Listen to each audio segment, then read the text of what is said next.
അല്ല, പ്രാർത്ഥനയെക്കുറിച്ച് പറയുമ്പോൾ ഈ ആളുകൾക്ക് ഈ ഫൈനലി വന്ന് ഗോഡ് ഈസ് നോട്ട് ഗുഡ് എന്നുള്ളത് ഒരു ഗുണമില്ലാത്തവനാണ് നമ്മൾ അവസാനം കൊണ്ട് തീർക്കുന്നത്. അങ്ങനെയാണ്. അതുകൊണ്ടാണ് ദൈവത്തിൽ ജനത്തിന് വിശ്വാസമില്ല. ഒന്ന്. രണ്ട്, പ്രാർത്ഥനയെ വിശ്വാസമില്ല. കാരണം പ്രാർത്ഥനയ്ക്കൊന്നും അങ്ങനെ നമ്മൾ പറയുന്ന പോലെ ആൻസർ ഒന്നും തരികയില്ല എന്നുള്ളൊരു ചിന്താഗതി നമുക്കുണ്ട്. എന്നാൽ വേദവസ്തു കർത്താവ് പറഞ്ഞത് നിങ്ങൾ എന്തെങ്കിലും യാചിപ്പിൻ, ഞാൻ തരാം. ആസ്ക് ഓൺ, നിങ്ങൾ ചോദിപ്പിൻ, കിട്ടും. അത് ക്രിസ്ത്യാനിയോട് പറഞ്ഞ ഒരു കാര്യമല്ല, അതൊരു യൂണിവേഴ്സൽ ട്രൂത്താണ്. Ask on, seek on and knock on. അത് അതിനകത്ത് വ്യവസ്ഥയൊന്നും വെച്ചിട്ടില്ല. ഈ ചോദിക്കുന്നവന് ലഭിക്കും, നിങ്ങൾ ചോദിക്കായി കൊണ്ട് ലഭിക്കുന്നില്ല. ഈ പ്രാർത്ഥന നമ്മുടെ എഫക്റ്റീവ് ആകാതെ പോകുന്ന ഒന്നും വിശ്വാസമില്ല. ഇത് സംഭവിക്കുമെന്ന് അവന് വിശ്വാസമില്ല. നടത്തിത്തരുന്നൊരു ദൈവം ഉണ്ടെന്ന് അത് അതിനാദ്യം ഉണ്ടാകും. വിശ്വാസം കൂടാതെ പിന്നെ വെറുതെ പ്രാർത്ഥിക്കാവുന്നേ ഉള്ളൂ. രണ്ടാമത്, ഫെയ്ത്ത് ഈസ് എ നൗ ഫെയ്ത്താണ്. അതായത് ഇപ്പോൾ പ്രാർത്ഥനയുടെ ഉത്തരം എപ്പോഴാണ് വരുന്നത് എന്ന് ചോദിച്ചാൽ അതിൻ്റെ എക്സാക്റ്റ് ആൻസർ നൗ ആണ്. ഇപ്പോഴാണ്, നൗ ഫെയ്ത്താണ്. അത് 15 കൊല്ലം കഴിഞ്ഞു വരുമെന്നുള്ളതല്ല. അത് സംഭവിച്ചു കഴിഞ്ഞു. നിങ്ങൾ പ്രാർത്ഥിക്കുമ്പോൾ അത് സംഭവിച്ചു കഴിഞ്ഞു എന്ന് വിശ്വസിപ്പിക്കും. എന്നാൽ അത് നിങ്ങൾക്ക് ഉണ്ടാകും. ഒരു വീടിന് വേണ്ടി പ്രാർത്ഥിക്കുമ്പോൾ അത് ഓൾറെഡി വന്ന് കഴിഞ്ഞു എന്ന് വിശ്വസിക്കണം. പിന്നെ വരുന്നതിൻ്റെ ആ ഡ്യൂറേഷൻ അല്ലെ, ടൈമാണ് നമ്മൾ ഈ പറയുന്നത്. That is faith. That is we have to wait like Abraham. അത് ചിലപ്പോൾ ഇച്ചിരി നീളുമായിരിക്കും, എന്നാൽ സംഭവിക്കും. Ask on and seek on and knock on. പ്രാർത്ഥനയ്ക്ക് ഡെഫിനറ്റായ വിഷയം വേണം. വിഷയമില്ലാതെ പ്രാർത്ഥിക്കരുത്. ചുമ്മാ വൈകായിട്ട് നമുക്ക് കർത്താവ് അമേരിക്കയിലുള്ളവരെല്ലാം അനുഗ്രഹിക്കണം, ഇന്ത്യയിലുള്ളവരെ മുഴുവൻ അനുഗ്രഹിക്കണം, ഞങ്ങളുടെ പെരുമ്പാവൂർ സെൻറ്ററിനെ അനുഗ്രഹിക്കണം എന്നൊക്കെ പറയുന്നത് കപടഭക്തിയാണ്. പെരുമ്പാവൂർ ആരെ അനുഗ്രഹിക്കണമെന്ന് നീ പറയും? അവിടെ സ്ട്രീറ്റില്ലേ, അവന് പേരില്ലേ, ആ രാജ്യത്തിന് പേരില്ലേ? അപ്പം അത് പ്രാർത്ഥനയുടെ നിയമം എന്നാണെന്ന് ചോദിച്ചാൽ എക്സാക്റ്റായിട്ട് ആ ലൊക്കാലിറ്റി പോലും പറഞ്ഞിരിക്കണമെന്നാണ്. ഇതാ തൊൽക്കൊല്ലായി ശിമോൻ ഇവിടെ പാർക്കുന്നു, അവൻ്റെ തെരുവ് പോലും ദൈവം പറഞ്ഞു കൊടുത്തു. അതായത് അർദ്ധരാത്രിക്ക് കടന്നു വന്ന മനുഷ്യൻ, അതിനെക്കുറിച്ച് നമ്മൾ വായിക്കുമ്പോൾ അവൻ അർദ്ധരാത്രി വന്നു. 3 സ്നേഹിതന്മാരുടെ കഥയാണ് പ്രാർത്ഥനയെ കർത്താവ് പറഞ്ഞത്. പ്രാർത്ഥന പഠിപ്പിക്കാൻ പറഞ്ഞപ്പോൾ കർത്താവ് പറഞ്ഞത് ഇങ്ങനെയാണ്: അർദ്ധരാത്രിയിൽ ഒരു മനുഷ്യൻ വന്നു. അപ്പോൾ അവൻ വിളമ്പി കൊടുക്കാൻ ഒന്നുമില്ലാത്തതുകൊണ്ട് മൂന്നാമതൊരു സ്നേഹിതൻ്റെ ആയിരിക്കും അവിടെ പോയ കഥ. 3 സ്നേഹിതന്മാരുടെ കഥയല്ലേ. അപ്പോൾ അർദ്ധരാത്രി വന്ന മനുഷ്യൻ ഈ ലോക മനുഷ്യനാണ്. വിളമ്പി കൊടുക്കുന്നത് നീയാണ്, ഒരു എവാഞ്ചലിസ്റ്റാണ്, സുവിശേഷകനാണ്. അവൻ്റെ കയ്യിലൊന്നുമില്ല. അതായത് സത്യത്തിൽ എൻ്റെ അർത്ഥം അതാണ്. അവൻ ചെന്നാൽ മൂന്നാമതൊരുത്തിനോട് പറഞ്ഞു. അവൻ പറഞ്ഞു അത് കൊച്ചുങ്ങൾ കൂടെ കിടക്കുന്നു, മറ്റേതാ മറിച്ചതാ, എൻ്റെ മനസ്സില്ല എങ്കിലും അവൻ ലജ്ജ കൂടാതെ മുട്ടിക്കൊണ്ട് അവന് വേണ്ടുവോളം കൊടുത്തതാണ്. 3 അപ്പം വേണമെന്നാണ് പറഞ്ഞത്. കുറച്ച് വെന്ത് വഹിച്ചതിൻ്റെ ബാക്കി തരണമെന്നല്ല. That's definite. അപ്പോൾ ഡെഫിനറ്റ്നെസ് ഓഫ് പർപ്പസിൽ അവൻ ചോദിച്ചു 3 ആൻസർ. 3 സ്നേഹിതർ, 3 അപ്പം, 3 റിജക്ഷൻ. അവൻ പറഞ്ഞത് 3 റിജക്ഷനാണ്. ഒന്ന്, ഇപ്പോൾ രാത്രി എനിക്ക് ഇപ്പോൾ പറ്റിയില്ല, പിള്ളേർ കൂടെയുണ്ട്, ഇങ്ങനെയുള്ള 3 മറുപടികൾ. അപ്പോൾ അവസാനം അവൻ ലജ്ജ കൂടാതെ മുട്ടിച്ചുകൊണ്ട് അവന് കിട്ടിയതാണ്. അതുകൊണ്ട് നിങ്ങൾ പ്രാർത്ഥിക്കുമ്പോൾ ഇങ്ങനെ പ്രാർത്ഥിക്കണം. അങ്ങനെ അപ്പം ചോദിച്ചാൽ, മകൻ അപ്പം ചോദിച്ചാൽ കല്ല് കൊടുക്കുമോ? പാമ്പിനെ, മീനെ ചോദിച്ചാൽ തേളിനെ കൊടുക്കുമോ? ദോഷികളായ നിങ്ങൾ നിങ്ങളുടെ മക്കൾക്ക് നല്ല ദാനങ്ങളെ കൊടുക്കാൻ ആഗ്രഹിക്കുന്നത് സ്വർഗസ്വനായ പിതാവ് എത്ര അധികം പരിശുദ്ധാത്മാവിനെ കൊടുക്കുന്നതാണ്. അത് നമുക്ക് കുഴപ്പമുണ്ടാക്കുന്ന ഒരു ചിന്താഗതിയാണ്. ചോദിച്ചത് വണ്ടിയായിരിക്കും, പരിശുദ്ധാത്മാവിനെ കൊടുക്കുമെന്ന് പറഞ്ഞാൽ എന്തിനാന്ന് ചോദിച്ചാൽ, പരിശുദ്ധാത്മാവ് is all the resource. The resource is Holy Spirit. And the whole resource is coming in you when you pray. ആ resource will do the job what you are asking. നീ ചോദിക്കുന്ന ആ റിസോഴ്സ് നിനക്ക് സാധിച്ചു തരാനാണ് പരിശുദ്ധാത്മാവിനെ അയക്കുന്നത്. പരിശുദ്ധാത്മാവിടെ സോഴ്സ് ആയിട്ടാണ് പറഞ്ഞത്. നീ ചോദിച്ച 100 കാര്യമാണ്. 100 കാര്യം സാധിപ്പിക്കാൻ പരിശുദ്ധാത്മാവിനെ എത്രയധികം കൊടുക്കും. പ്രാർത്ഥിക്കുമ്പോൾ you get an inner power and your, നമ്മുടെ ആ അന്തരാത്മാവ് നമുക്ക് വേണ്ടി പിന്നെ പ്രവർത്തിക്കാൻ തുടങ്ങും. അതാണ് അതിനകത്തെ സയൻസ്. കർത്താവ് പറഞ്ഞിരിക്കുന്ന സയൻസ് അതാണ്. അപ്പം 3 സ്നേഹിതര്, 3 അപ്പം, 3 റിജക്ഷൻ, പ്രാർത്ഥനയുടെ 3 നിയമം, ആസ്കോൺ, സീക്കോൺ. അപ്പം 3ന്റെ പ്രസംഗം എന്നാണ് അതിൻ്റെ പറയുന്നത്. അപ്പോൾ അവിടുത്തെ പ്രധാനമായ വിഷയം, എടാ ഞാൻ അപ്പം ചോദിച്ച ഉടനെ എടാ കർത്താവിനോട് ചോദിക്കുക എനിക്കൊരു വീട് വേണം. നിനക്ക് വീടല്ല ഇപ്പോൾ വേണ്ടത്, നീ രോഗിയായിട്ടൊരു 16 കൊല്ലം കട്ടിലേ കിടക്കാനല്ല കർത്താവ് പറഞ്ഞത്. ചോദിച്ചതേ കൊടുക്കുള്ളന്നേ. അത് PG വർഗീസ് പറഞ്ഞിരിക്കുന്ന പോലെ ചോദിച്ചവനെ കൊടുക്കുള്ളൂ, ചോദിച്ചതേ കിട്ടുള്ളൂ, ചോദിച്ചിടത്തോളം കിട്ടുള്ളൂ. ഏതാ ചോദിക്കുന്നവനെ കിട്ടുള്ളൂ. അപ്പൊ ചോദിക്കുന്നത് എന്തുവാ, എനിക്കൊരു വീട് വേണം, നിനക്കത് കിട്ടും. അപ്പൊ വീട് വേണമെന്ന് പറയുമ്പം കർത്താവ് പറയുക അതങ്ങനെയല്ല, നിനക്കിപ്പോൾ വേണ്ടത് പിള്ളേരെ കെട്ടിക്കുക എന്ന് പറയുകയില്ല.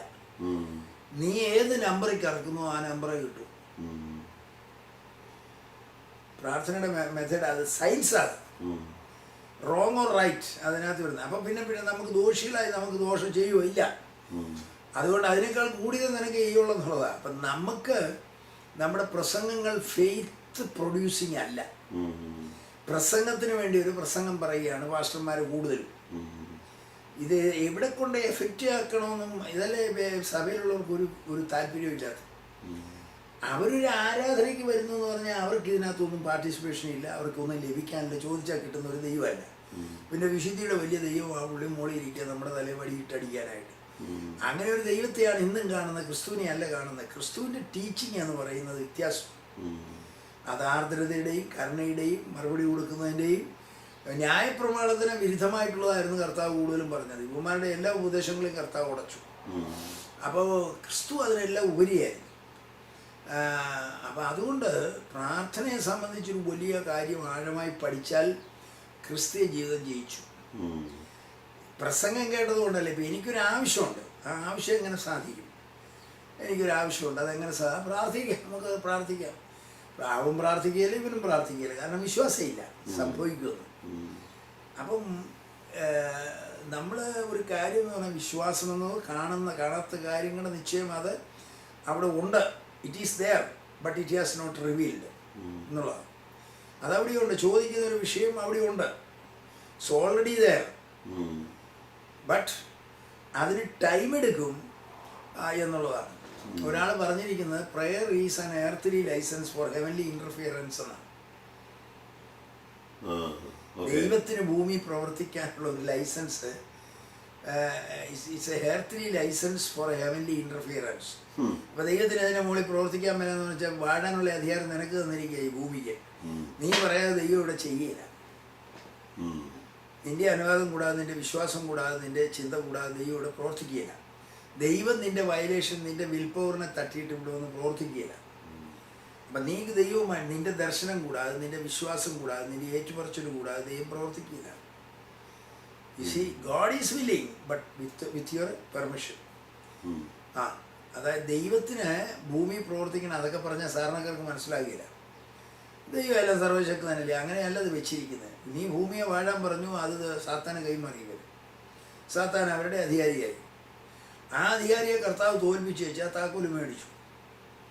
ഇപ്പോഴത് എനിക്കാണ്. So with that power you can unlock any lock എന്നുള്ളതാണ്. വലിയ പവറാണ് നമുക്ക് തന്നിരിക്കുന്നത്. പ്രാർത്ഥിക്കുമ്പോൾ ഈ വെറും ചടങ്ങ് പ്രാർത്ഥനയ്ക്കാണ് നമ്മൾ ഈ കൂടുതൽ. നമുക്കൊരു വിഷയമുണ്ടോ? വരുന്ന പോലെ ഈ സഭയിൽ 15 കുടുംബങ്ങൾ വരണമെന്ന് പ്രാർത്ഥിച്ചാൽ 15 കുടുംബം വരും. ഇവിടെ വരുന്ന ഞായറാഴ്ച ഒരു അത്ഭുത രോഗശാന്തി നടക്കണമെന്ന് ഒരാഴ്ച പ്രാർത്ഥിച്ചേ യോഗം നടത്താവില്ല, അത് നടക്കും. അവിടെ ആളെ കൂട്ടിക്കൊണ്ടുവരും. നീ നിനക്ക് ആഗ്രഹമില്ല, നിനക്കതിന് ആഗ്രഹമില്ല. സഭയിൽ എന്തുകൊണ്ടാണ് പുതുമ ഇല്ലാതെന്ന് വെച്ചാൽ പാസ്റ്റർക്ക് ഒന്നും ഇല്ല. അതുകൊണ്ടാണ് God is doing A great thing എന്ന് ഇവിടെ പറയാൻ അവൻ്റെ കയ്യിൽ ഒന്നും ഇല്ലെന്ന് മനസ്സിലാക്കണം. അവൻ ആ സീഡ് പ്ലാന്റ് അവൻ പ്ലാൻ ചെയ്തിട്ടില്ല. സീഡ്, അത്ഭുതങ്ങളുടെ സീഡ് അവന് പ്ലാൻ ചെയ്തിട്ടില്ല. എക്സ്പെക്റ്റേഷൻ ഇല്ല. Why you are here, why I am in the church, simply. കർത്താവ് നിന്നെ അനുഗ്രഹിക്കാനായി 2 or 3 പേര് കൂടുന്നത് വന്നിട്ടുണ്ട്, പക്ഷേ you are not asking anything. അപ്പം കർത്താവിൻ്റെ ആഗ്രഹം മനുഷ്യൻ നശിച്ചു പോകരുത്, എല്ലാവരും രക്ഷിക്കപ്പെടണം. അത് നീ എന്താ കഴിഞ്ഞ ആഴ്ച ഞങ്ങൾ ന്യൂയോർക്കിൽ മലയാളികളെ ഉള്ളൂ, അതല്ല വിഷയം. നിന്നെ വലിയ മൈറ്റി ആയിട്ട് ദൈവത്തിന് ഉപയോഗിക്കാൻ മൈറ്റി പവറല്ല നിന്റെ കൂടെ നിൽക്കുന്നത്. പക്ഷേ you have to ask, come and do that. Holy spirit come and do that. Holy സ്പിരിറ്റിനോട് പ്രാർത്ഥിക്കാം. അത് വേറത്തിൻ്റെ ഈ ഫണ്ടമെന്റൽസിൻ്റെ ചോദ്യമാണ്. ഹോളി സ്പിരിറ്റിനോട് പ്രാർത്ഥിക്കാം. ഹോളി സ്പിരിറ്റിനോട് പ്രാർത്ഥിക്കാം. Holy spirit ടീച്ചറാണോ? ടീച്ചറാണെങ്കിൽ പുള്ളിയോട് ചോദിക്കാൻ മേലെ, പുള്ളിയോട് ചോദിക്കാൻ മേലെ. അപ്പോൾ ഹോളി സ്പിരിറ്റുമായി ഇപ്പോൾ ഹോളി സ്പിരിറ്റായി ഇവിടുത്തെ agent. Holy through the proper ചാനലിൽ കൂടെ പോയാലേ അവിടെ holy spirit is the transporter and communicate ചെയ്യുന്ന holy spirit to Christ through the holy spirit to Jesus Christ. Christ is the high priest in heaven and the holy spirit is the vicar here on earth. ഇവിടെ holy സ്പിരിറ്റിനെ കൂടാതെ നിങ്ങൾക്ക് സംസാരിക്കാൻ അനുവാദമില്ല. അപ്പോസ്തല പ്രവൃത്തി മുഴുവൻ ഹോളി സ്പിരിറ്റിൻ്റെ പ്രവൃത്തിയല്ലേ, അപ്പോസ്തലന്മാരുടെ പ്രവൃത്തി അല്ലല്ലോ. എന്നാൽ പിന്നെ അതില്ലാതെ പോയെന്നെ.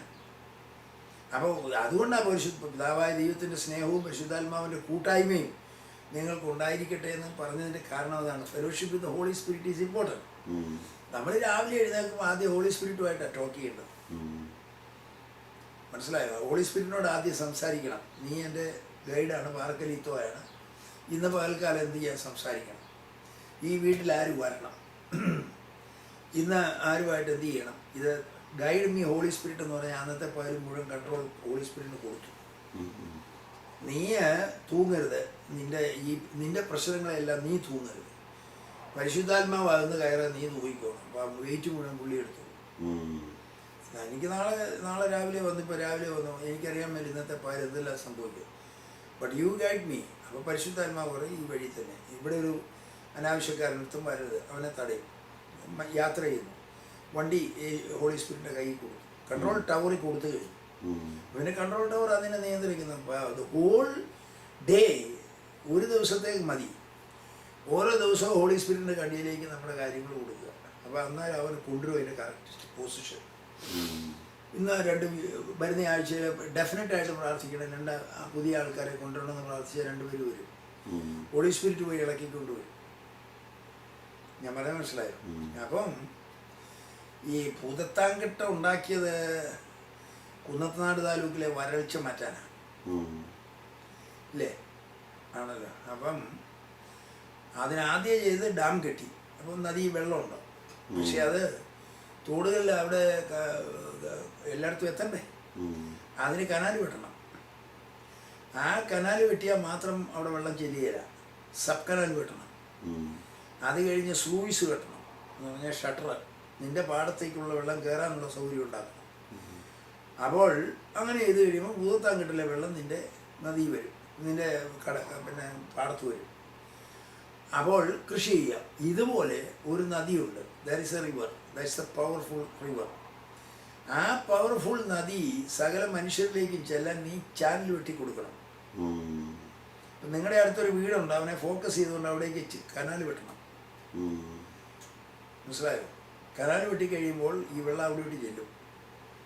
അപ്പോൾ അവന് നിന്നെ ചീത്ത വിളിച്ചവനാണ്, ബൈബിൾ എടുത്ത് എറിഞ്ഞവനാണ്, അതൊക്കെ ശരിയാണ്. പക്ഷെ നിനക്ക് അവൻ്റെ വീട്ടിൽ രാത്രി കയറാം പ്രാർത്ഥനയിൽ.